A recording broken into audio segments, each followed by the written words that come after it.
Some time has passed since 3/11. The Fukushima nuclear incident forced us all around the globe to think about our energy supply. If we continue to burn fossil fuels at current rates, the huge amounts of CO2 released that are already causing abnormal climate conditions will accelerate global warming.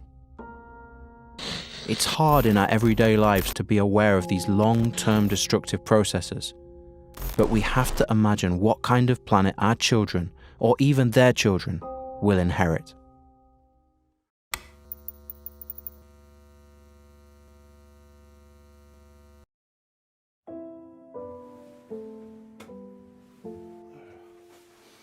My name is Dean.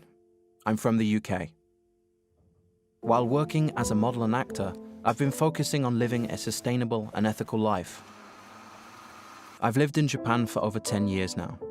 In 2010, I went back to the UK and then got a big opportunity to work in Los Angeles as an actor. Immediately after the good news, the Tohoku earthquake happened. I was faced with a dilemma. Should I go to LA and follow my dream, or return to Japan and help those suffering people? Not long after, I was on my way to the disaster zone as a volunteer.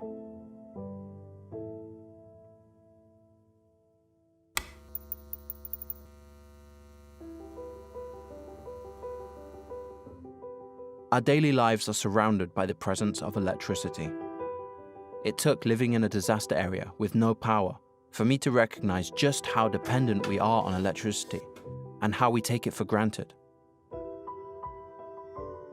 I've been working as an ambassador for ethical brands, buying second-hand furniture, fair trade clothes, and ordering organic foods. But to be honest, I have never seriously thought about where electricity comes from.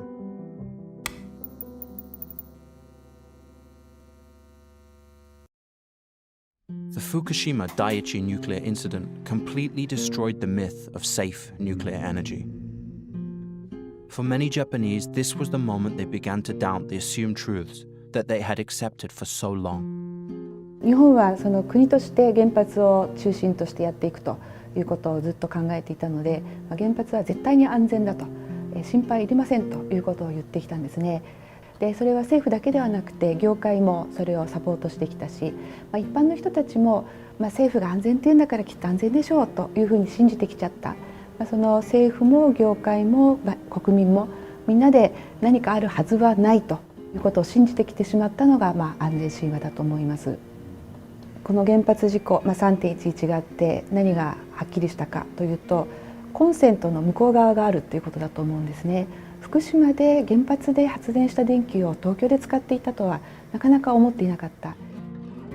Even after such a disastrous event, people tend to forget as time passes. At this moment, a huge amount of people in the affected areas are going about their daily lives with the risk of radiation exposure.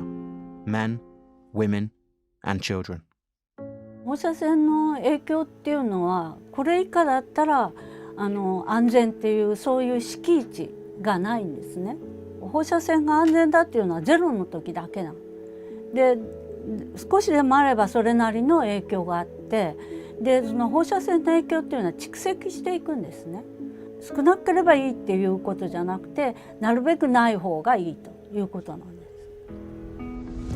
All plant and animal life, the food that we are eating, are under the threat of radiation.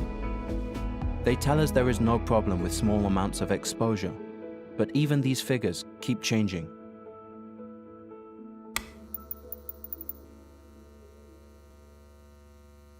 After the Fukushima accident, the number of Japanese who oppose the use of nuclear energy has greatly increased. Even young people are now speaking out against government plans. I guess we are all realizing as individuals that we need to get more involved in these big decisions. In the face of all this knowledge, on August the 11th, 2015, the nuclear power plant in Kagoshima was reactivated.